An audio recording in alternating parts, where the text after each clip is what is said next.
Ce mercredi 12 avril 2023, France 2 diffuse Infirmière scolaire à 23h.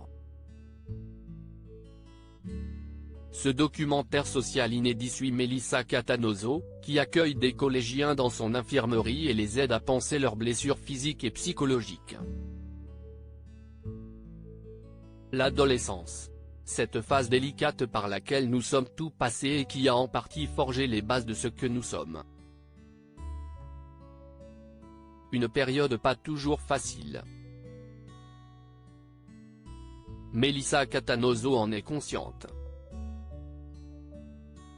Infirmière scolaire dans un collège de campagne, à Pinay dans l'Aube, elle a accepté que les équipes de France 2 la suivent dans son quotidien.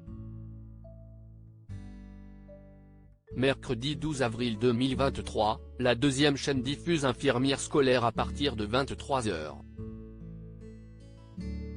Si elle traite les bobos du corps, survenus après une mauvaise chute dans la cour de récréation, l'auxiliaire soigne aussi ceux du cœur et de la tête. Un documentaire touchant, incarné par des enfants et leurs mots qui, s'ils paraissent innocents, sont souvent lourds de sens et de conséquences. Un refuge au milieu du tumultaire de repos, cabinet de consultation, atelier de méditation, cours d'éducation sexuelle, Melissa Catanoso est sur tous les fronts. Il est plus facile de la trouver auprès des élèves ou dans une salle de classe que derrière son bureau. L'infirmière aux longs cheveux ondulés rencontre une vingtaine d'adolescents tous les jours, pour les accompagner au mieux dans leur construction. Elle leur offre une oreille attentive, mais aussi un soutien émotionnel et psychologique. Infrarouge laisse apercevoir certaines de ses entrevues privées. Un petit garçon aux yeux très bleus se plaint d'avoir mal au cœur parce qu'il est harcelé par ses camarades de classe. Une jeune fille raconte d'une voix fébrile les crises d'angoisse qu'elle dissimule à ses proches, tandis qu'une autre se livre sur sa relation conflictuelle avec ses parents qui la prennent pour une malade mentale. Prévenir plutôt que guérir à coups de mon grand, mon laoulou, ma nénette, Melissa aide les enfants qu'elle rencontre en tête-à-tête à surmonter les épreuves de cet âge ingrat.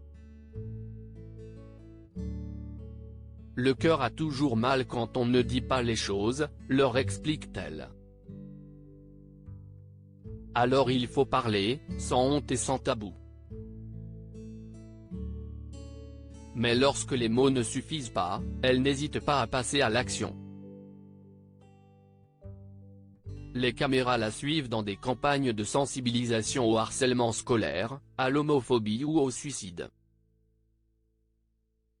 Quand la situation l'exige, elle convoque les parents, souvent imperméables aux aléas de l'adolescence.